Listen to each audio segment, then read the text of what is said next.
ಇದಕ್ಕೆ ಅವರಿಗೆ ನಮ್ಮ ಹಿಂದೆಂದಿಗಿಂತಲೂ ಇವತ್ತು ಬಹಳ ಮುಖ್ಯವಾಗಿರುವಂತಹ ಮಕ್ಕಳ ಸುರಕ್ಷತೆ, ಅದರಲ್ಲೂ ಕೂಡ ಹೆಣ್ಣು ಮಕ್ಕಳ ಸುರಕ್ಷತೆಯ ಬಗ್ಗೆ ಒಂದು ಅರಿವನ್ನು, ಜಾಗೃತಿಯನ್ನು ಮೂಡಿಸಬೇಕು ಅನ್ನುವಂತಹ ನಿಟ್ಟಿನಲ್ಲಿ ಇನ್ನರ್ ವೀಲ್ ಕ್ಲಬ್ ಆಫ್ ಪಡುಬಿದ್ರಿಯವರು ಸರ್ಕಾರಿ ಸಂಸ್ಥೆಯನ್ನು ಆಯ್ಕೆ ಮಾಡಿಕೊಂಡು ಬಂದು ಇಲ್ಲಿ ಕಾರ್ಯಕ್ರಮ ಮಾಡ್ತಾ ಇರೋದಕ್ಕಾಗಿ ಅದರ ಅಧ್ಯಕ್ಷರಾದ ಶ್ರೀಮತಿ ಸ್ನೇಹ, ಪ್ರವೀಣ್ ಹಾಗೂ ಎಲ್ಲ ಪದಾಧಿಕಾರಿಗಳು ಅವರ ತಂಡವನ್ನು ಮೊದಲಿಗೆ ನಾನು ಅಭಿನಂದಿಸ್ತೇನೆ. ಬಹುಶಃ ಈ ಕಾರ್ಯಕ್ರಮದ ಮಹತ್ವ ನಮ್ಮ ಇವತ್ತಿನ ಸಂಪನ್ಮೂಲ ವ್ಯಕ್ತಿಯಾಗಿ ಆಗಮಿಸಿರುವಂತಹ ಮೇಡಮ್ ಡಾಕ್ಟರ್ ಅವರು ಸುರತ್ಕಲ್ ಶ್ರೀನಿವಾಸ್ ಕಾಲೇಜ್ ಆಫ್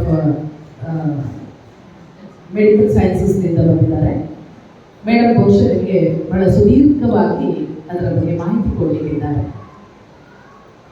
ನಾವಿವತ್ತು ಎಂಥ ಜಗತ್ತಲ್ಲಿ ಬದುಕ್ತಾ ಇದ್ದೇವೆ ಅಂದರೆ, ಸ್ಪೆಷಲಿ ಹೆಣ್ಣು ಮಕ್ಕಳು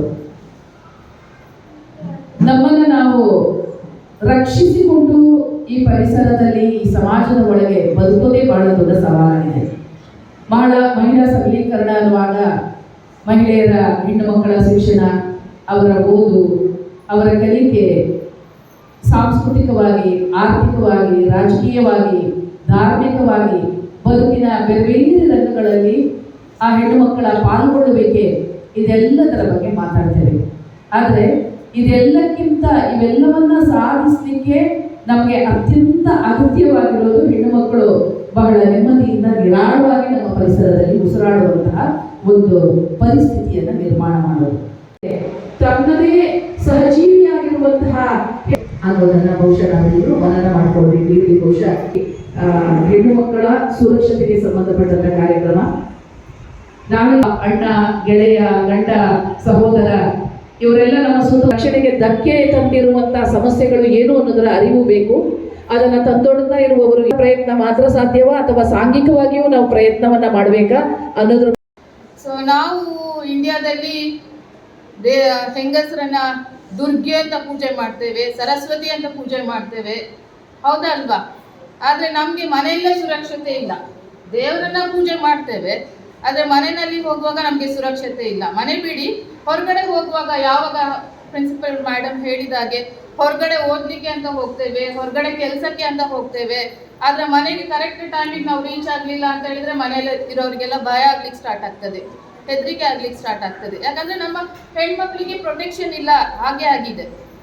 ಸೊ ಈಗಿನ ಯುಗದಲ್ಲಿ ನೋಡಿದ್ರೆ ಹೆಂಗಸರು ಎಲ್ಲ ಕ್ಷೇತ್ರದಲ್ಲೂ ಮುಂದೆ ಇದ್ದೇವೆ. ವಿಜ್ಞಾನ ಕ್ಷೇತ್ರದಲ್ಲಿ ಆಗಲಿ, ವೈದ್ಯಕೀಯ ಕ್ಷೇತ್ರದಲ್ಲಿ ಆಗಲಿ, ಈವನ್ ಬಾಹ್ಯಾಕಾಶ ಆಸ್ಟ್ರೋನಾಟ್ಸ್ನೆಲ್ಲ ನಿಮ್ಗೆಲ್ಲ ಗೊತ್ತಿರ್ಬೋದು. ಸುನೀತಾ ವಿಲಿಯಮ್ಸ್, ಕಲ್ಪನಾ ಚಾವ್ಲಾ ಅವರೆಲ್ಲ ಬಾಹ್ಯಾಕಾಶಕ್ಕೆ ಹೋಗಿ ಬಂದಿದ್ದಾರೆ. ಬಟ್ ನಮ್ಮ ಸಮಾಜದಲ್ಲಿ ನಾವು ಹೊರಗಡೆ ಓಡಾಡ್ಬೇಕಂದ್ರೆ ಹೆದರುಕೊಳ್ತೇವೆ. ಸೊ ಮಹಾತ್ಮ ಗಾಂಧಿ ಅವರು ಹೇಳಿದ್ದಾರೆ, ಯಾವುದೇ ಸಮಾಜದ ಪ್ರಗತಿ ಅಂತ ಹೇಳಿದ್ರೆ ಆ ಸಮಾಜದಲ್ಲಿ ಹೆಣ್ಮಕ್ಳಿಗೆ ಎಷ್ಟು ಪ್ರಾಮುಖ್ಯತೆ ಇದೆ, ಹೆಣ್ಮಕ್ಳು ಎಷ್ಟು ಧೈರ್ಯವಾಗಿ ಓಡಾಡ್ತಾರೆ, ಹೆಣ್ಮಕ್ಳು ಎಷ್ಟು ಪ್ರಗತಿ ಸಾಧಿಸಿದ್ದಾರೆ, ಅದರ ಮೇಲೆ ಡಿಪೆಂಡ್ ಆಗುತ್ತೆ ನಮ್ಮ ದೇಶದ ಪ್ರಗತಿ ಅಂತ ಹೇಳಿ. ಹಾಗೆ ಸೊ ಯಾವ ರೀತಿಯಲ್ಲಿ ಹೆಣ್ಮಕ್ಳಿಗೆ ಶೋಷಣೆ ಆಗ್ತಾ ಉಂಟು, ಯಾವ ರೀತಿಯಲ್ಲಿ ಹಿಂಸೆ ಆಗ್ತಾ ಉಂಟು. ಸೊ ಸುಮಾರು ಪ್ರಕಾರದಲ್ಲಿ ಹೆಣ್ಮಕ್ಳಿಗೆ ಹಿಂಸೆ ಆಗ್ತಾ ಉಂಟು. ಸಾಧಾರಣ ಮನೆಯಲ್ಲಿ ಎಷ್ಟೋ ಜನಕ್ಕೆ ಕೆಲವ್ರದ್ದು ಮನೆಯಲ್ಲಿ ಅಮ್ಮಂದಿರನ್ನೆಲ್ಲ ನೋಡಿರ್ಬೋದು, ಅವ್ರ ಆಂಟಿ, ಕೆಲಸದವ್ರು ಯಾರನ್ನಾದ್ರೂ ನೋಡಿರ್ಬೋದು. ಡೊಮೆಸ್ಟಿಕ್ ವಯಲೆನ್ಸ್ ಅಂತ ಹೇಳಿ ಹಿಂಸೆ ಆಗ್ತಾ ಉಂಟು ಮನೆಯಲ್ಲಿ ಸಹ.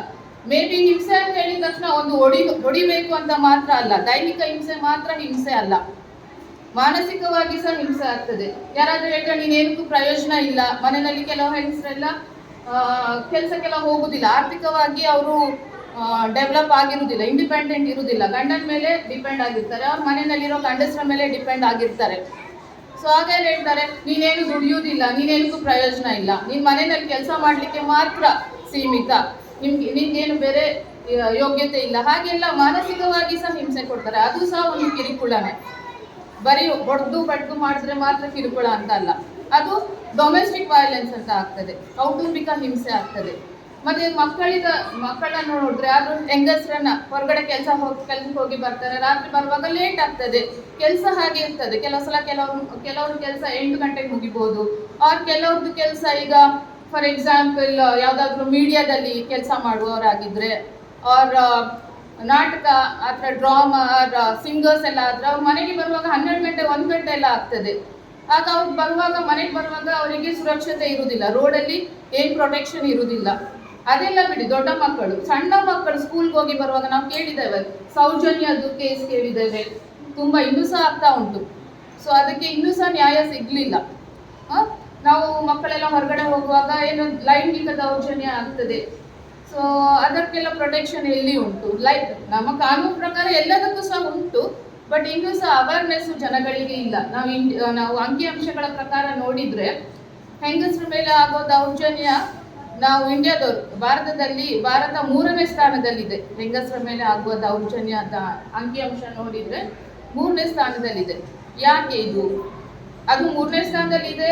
ರಿಪೋರ್ಟೆಡ್ ಕೇಸಸ್ ಇರೋದು ಒಂದು 18% ಅಷ್ಟೇ. ಅದಕ್ಕಿಂತ ಜಾಸ್ತಿ ಹಿಂಸೆ ಆಗ್ತಾ ಉಂಟು ಹೆಂಗಸರ ಮೇಲೆ, ಅದೆಲ್ಲ ರಿಪೋರ್ಟ್ ಆಗ್ತಿಲ್ಲ. ಯಾಕೆ ರಿಪೋರ್ಟ್ ಆಗ್ತಿಲ್ಲ?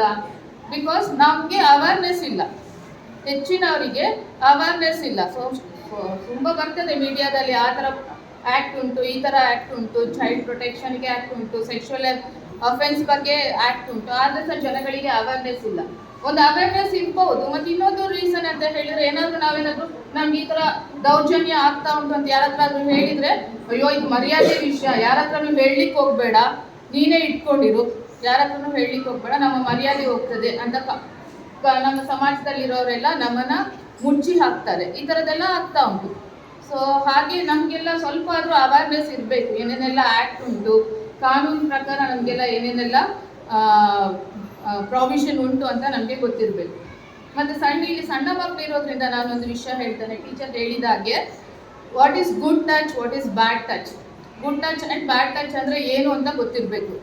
ಓಕೆ, ಯಾಕೆ ಅಂತ ಹೇಳಿದ್ರೆ ಕೆಲವು ಮಕ್ಕಳಿಗೆ ಲೈಂಗಿಕ ದೌರ್ಜನ್ಯ ಆಗೋದು ಮನೆಯಲ್ಲೇ ಆಗ್ತದೆ. ನಾನು ಹೇಳಿದರೆ ಕೆಲವರು ನಂಬಲಿಕ್ಕಿಲ್ಲ, ಹೆಚ್ಚಿನ ಲೈಂಗಿಕ ದೌರ್ಜನ್ಯ ಆಗೋದು ಮನೆಯಲ್ಲಿ. ನಾವು ಸ್ಟ್ಯಾಟಿಸ್ಟಿಕ್ಸ್ ಬುಕ್ಸ್ ಎಲ್ಲ ನೋಡಿದರೆ ಅಂಕಲ್ ಇರ್ಬೋದು, ಅವ್ರ ಕಸಿನ್ಸ್ ಇರ್ಬೋದು, ಅವರೇ ಬಂದು ಮುಟ್ಟುದು. ಎಲ್ಲ ಹೆಣ್ಮಕ್ಳಿಗೆ ಗೊತ್ತಿರಬೇಕು, ಯಾವ ಭಾಗನ ಮುಟ್ಟಿದ್ರೆ ಒಳ್ಳೆ ಟಚ್ಚು, ಯಾವ ಭಾಗನ ಮುಟ್ಟಿದ್ರೆ ಕೆಟ್ಟ ಟಚ್ ಅಂತ ಹೇಳಿ ಗೊತ್ತಿರಬೇಕು. ಹೆಚ್ಚಿನವರಿಗೆ ಗೊತ್ತಿರ್ಬೋದು. ಇಲ್ಲೆಲ್ಲ ಬಂದೀಗ ದೊಡ್ಡವರೆಲ್ಲ ಬಂದು ಹೀಗೆ ಮಕ್ಕಳಿಗೆ ಕೆನ್ನೆ ಮುಟ್ಟುತ್ತಾರೆ, ಇದೆಲ್ಲ ಮಾಡ್ತಾರೆ, ಅದೆಲ್ಲ ಗುಡ್ ಟಚ್, ಅದು ಪ್ರೀತಿಯಿಂದ ಮಾಡೋದು. ಬಟ್ ಯಾವುದಾದ್ರೂ ಬೇರೆ ಭಾಗ, ನಮ್ಮ ಪ್ರೈವೇಟ್ ಭಾಗಗಳನ್ನೆಲ್ಲ, ಚೆಸ್ಟ್ನೆಲ್ಲ ಮುಟ್ಟುದು, ಅವರ ಪ್ರೈವೇಟ್ ಭಾಗಗಳನ್ನೆಲ್ಲ ಮುಟ್ಟುದು, ಅದೆಲ್ಲ ಕೆಲವರೆಲ್ಲ ಮಾಡ್ತಾರೆ. ಸೊ ಅದೆಲ್ಲ ಬ್ಯಾಡ್ ಟಚ್, ಅದು ಮಕ್ಕಳಿಗೆ ಗೊತ್ತಿರಬೇಕು. ಆ ಥರ ಏನಾದರೂ ಆದರೆ ನೀವು ಕೂಡಲೇ ಯಾರಿಗೆ ಹೇಳಬೇಕು? ಅದನ್ನು ಯಾರಿಗೆ ಹೇಳ್ತೀರಾ? ಯಾರಾದರೂ ಮನೆಗೆ ಬಂದರು, ನಿಮಗೆ ಬೇಡದ ಜಾಗದಲ್ಲೆಲ್ಲ ಮುಟ್ಟಿದ್ರು, ಹಾಗೆಲ್ಲ ಯಾರಿಗೆ ಹೇಳ್ತೀರಾ? ನೀವು ಯಾರಿಗೆ ರಿಪೋರ್ಟ್ ಮಾಡ್ತೀರಾ? ಬೆಸ್ಟ್ ಪರ್ಸನ್ ಈಸ್ ಅಮ್ಮ. ಓಕೆ, ಸೊ ಆಲ್ವೇಸ್ ಅಮ್ಮನಿಗೆ ಹೇಳಬೇಕು. ಅಮ್ಮ ಇಲ್ಲದಿದ್ದರೆ ಆಂಟಿ, ಮನೆಯಲ್ಲಿ ಯಾರೆಲ್ಲ ಇದ್ದರೆ ಅವ್ರ ಹತ್ರ ಹೋಗಿ ರಿಪೋರ್ಟ್ ಮಾಡಬೇಕು ನೀವು.